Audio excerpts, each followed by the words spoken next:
미국은 세계 원톱의 국가입니다. 이를 증명하기 위한 근거를 따로 들 필요도 없죠. 이건 마치 드라마 대장금에서 어린 장금이가 그냥 홍시맛이 나서 홍시라 생각한 것이라고 말한 것과 같습니다. 그런데 이 지구상의 수백 개의 나라에서 어떻게 미국만이 유일하게 초강대국이 되었을까요? 뛰어난 능력은커녕 사실상 영국에서 밀려 미국으로 이주한 사람들이 만든 나라인데 말입니다. 이건 기본적으로 다른 나라는 갖지 못한 미국 영토의 천부적인 지리의 힘 덕택입니다. 투자의 대가 워런 버핏은 바보도 경영할 수 있는 회사를 선택하라고 했습니다.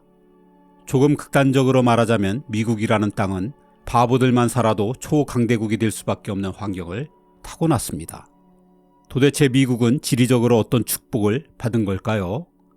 이와 함께 미국이 절대강국으로 부상한 1차 대전 때까지 어떤 과정을 거쳤는지 큰 흐름을 잡아볼까 합니다. 8년간의 치열한 전쟁 끝에 미국은 1783년 드디어 독립을 이루었습니다.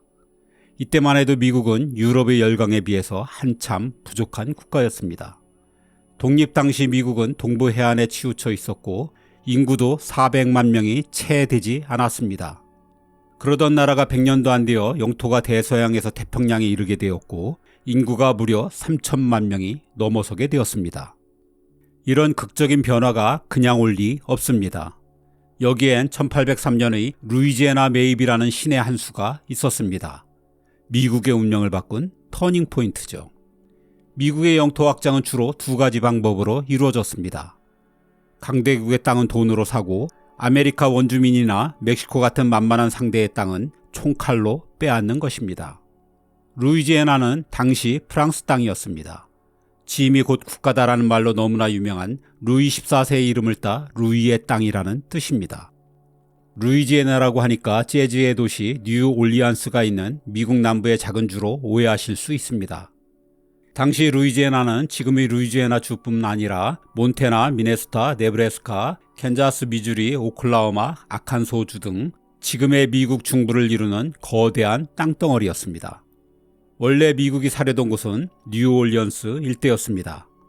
독립하면서 확보한 미시시피 강을 제대로 활용하려면 강 끝의 이 항구 도시가 꼭 필요했죠. 멕시코만에 접해 있어 미 동부의 해안 도시로 곡식을 실어 나르거나 유럽으로 수출하기 위한 최적의 항구죠. 그런데 나폴레옹이 뜻밖의 제안을 해왔습니다. 한반도의 거의 10배에 달하는 루이지애나의 끼워 팔기에 나선 것입니다. 유럽 대륙 곳곳에서 전쟁을 벌이며 막대한 전비를 쓰던 나폴레옹은 단 한 푼의 돈도 아쉬운 처지였습니다. 게다가 라이벌인 영국에게 루이지애나를 빼앗길 위험도 있었기 때문에 그럴 바엔 미국의 헐값에라도 파는 게 낫겠다고 생각했습니다. 그야말로 미국의 온 우주의 기운이 감싸는 순간이었습니다. 이렇게 해서 미시시피강 건너편의 루이지애나를 사는 데 들인 돈은 겨우 1,500만 달러였습니다. 이게 지금으로 치면 어느 정도의 가치일까요? 이걸 정확히 계산할 순 없지만 미국 노동통계국의 인플레이션 계산기에 따르면 1,500만 달러는 대략 지금의 3억 5천만 달러라고 합니다.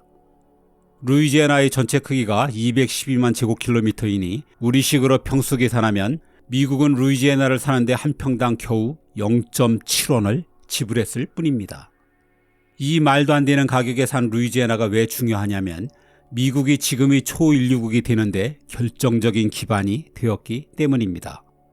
우선 미국은 루이지애나 덕분에 영토를 한꺼번에 2배로 늘리게 되었습니다. 그 덕에 이주민을 마음껏 받아들일 수 있었죠. 무엇보다 루이지애나는 엄청나게 비옥한 땅이었습니다. 미국 농무부의 세계의 토질 조사에 따르면 미국은 세계에서 가장 비옥한 토지를 가진 나라입니다. 그중 씨앗만 뿌리면 아무것도 안 해도 곡식이 자란다는 1등급 땅의 절반이 미국에 있습니다. 바로 프랑스에서 사들인 루이지애나죠.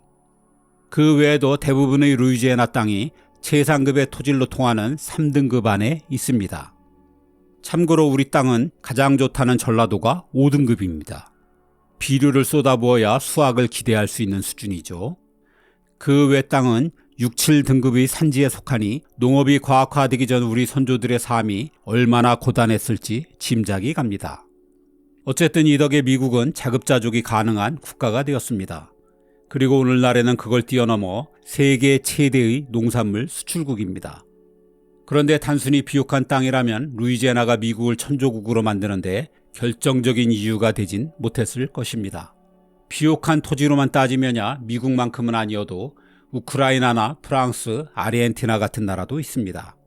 지정학 전략가인 피터 자이안에 져서 21세기 미국의 패권과 지정학에 의하면 미국의 비옥한 땅에는 다른 나라에는 없는 또 하나의 엄청난 이점이 있었습니다. 바로 이 땅을 거미줄처럼 연결하는 강입니다. 미국은 대표적인 강인 미시시피를 비롯해 전역에 걸쳐 2만 4천여 킬로미터에 달하는 지구상에서 가장 긴 수로망을 가진 나라입니다. 비슷한 땅 크기를 가진 중국에 비해서도 무려 7배가 넘는 길이죠. 그것도 대부분은 평탄해서 배가 쉽게 다닐 수 있습니다. 이뿐 아닙니다. 신기하게도 미국의 동부는 거의 모든 해안선을 따라 섬이 육지와 나란히 자리하고 있습니다. 그 덕에 육지와 섬 사이의 바다는 작은 배도 안전하게 다닐 수 있는 연안 수로가 되었습니다. 섬이 자연 방벽이 되면서 동부의 해안 도시들이 자연재해에서 좀 더 안전해지기도 했고요. 그럼 이 수로가 왜 중요할까요? 그건 말할 것도 없이 물류가 흐르는 곳이기 때문입니다. 아주 먼 옛날부터 그래왔습니다. 인류는 폭포가 있는 거친 강이 아닌 배가 다닐 수 있는 평탄한 강가에서 문명을 꽃피워왔습니다. 도로가 형편없었던 근세까지도 강은 거의 유일한 대규모 운송수단이라 국가의 혈관이나 다름없었습니다. 그런데 미국에선 이 강들이 비옥한 토지를 지나면서 엄청난 시너지 효과를 냈습니다. 루이지애나 곳곳에서 수확한 농작물은 아주 쉽게 미시시피 강과 그 지류 그리고 연안 수로를 통해 큰 도시로 팔려나갔습니다. 도시에서 만든 공산품들도 마찬가지였죠. 더구나 육로에 비해 수로를 이용하면 화물 운송비가 14배나 쌉니다. 이는 물건값을 낮춰 미 전역에서 소비가 활발해진다는 것을 의미합니다. 자연스럽게 내수가 폭발적으로 성장하게 되었죠. 미국이 오랜 세월 막대한 무역 적자에도 불구하고 끄떡없는 이유가 바로 이것입니다. 미국은 이 막강한 내수 시장 덕에 역사상 단 한 번도 무역이 GDP의 15% 이상을 차지한 적이 없습니다. 무역의 비중이 작으니 웬만한 무역 적자는 별 영향도 끼치지 않는 거죠. 또한 미국은 이 실핏줄처럼 퍼진 물줄기 덕에 아주 중요한 부수적인 효과도 거둘 수 있었습니다. 사실 미국처럼 땅덩이가 크고 다양한 이민자들로 구성된 나라는 하나의 국가라는 정체성을 갖기가 쉽지 않습니다. 하지만 수로를 통해 경제뿐 아니라 사회문화 정치적인 교류까지 활발해지면서 미국은 비교적 쉽게 하나의 국가라는 인식을 공유할 수 있었습니다.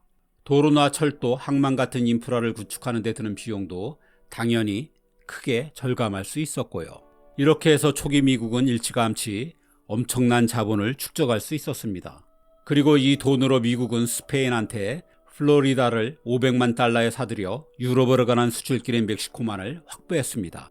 그럼에도 미국을 불안하게 하는 요소가 하나 남아 있었습니다. 당시 물류의 중심 항구인 뉴올리언스가 멕시코와 너무 가깝다는 것입니다.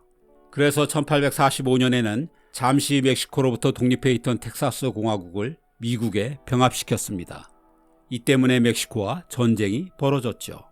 그러자 미국은 아예 이 기회에 캘리포니아까지 빼앗아 대서양에서 태평양에 이르는 거대한 땅을 갖게 되었습니다.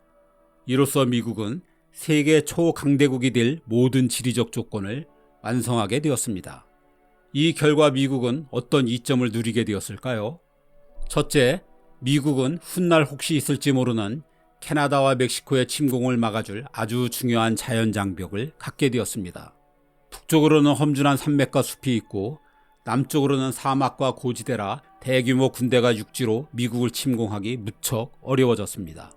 둘째, 미국은 아메리카 대륙에 그 어떤 경쟁자도 없게 되었습니다. 인접국인 캐나다는 기후 조건이 가혹하고 멕시코는 산이 너무 많은 데다가 배가 다닐 수 있는 큰 강이 없어 개발의 한계가 뚜렷한 나라들입니다. 인접 국가의 위협이 없어 미국은 더욱 빠르게 강대국으로 성장할 수 있었습니다. 셋째, 미국은 동쪽으로는 대서양, 서쪽으로는 태평양이라는 엄청난 자연 장벽을 갖게 되었습니다. 그 어떤 나라도 미국을 침공하기 어려워진 반면 미국은 동서해안 모두 많은 인구가 거주하면서 유럽으로도 아시아로도 자유롭게 진출할 수 있게 되었습니다. 넷째, 사들이고 빼앗은 땅마다 나중에 석유, 천연가스, 철, 금, 석탄 등이 쏟아져 나와 미국에 날개를 달아주었습니다. 차지한 땅의 우연히도 자원의 보고였던 것입니다. 미국은 지금도 대부분의 자원마저 자급자족할 수 있는 세계에서 거의 유일한 나라입니다. 이런 축복받은 지리를 바탕으로 미국은 1800년대 말에 이미 경제적으로 세계 1위 국가가 되었습니다. 그리고 1차 세계대전 때 유럽의 잠재적 경쟁자들이 한꺼번에 몰락하고 혼자 전쟁 특수를 누리면서 미국은 그 어떤 나라도 범접할 수 없는 초강대국에 올랐습니다. 물론 지리적인 이점이 많다고 모두가 초강대국이 되는 것은 아닙니다. 미국 초기 잇따라 배출된 뛰어난 지도자들과 다양한 이주민들의 헌신적인 노력도 분명 큰 역할을 하였을 것입니다. 하지만 차지한 땅이 운 좋게도 로또 당첨이나 다름없는 지구상에서 좋은 것은 다 가졌다는 명당이 아니었더라면 미국이 오늘날만큼의 압도적인 우위를 갖기는 분명 힘들었을 것입니다.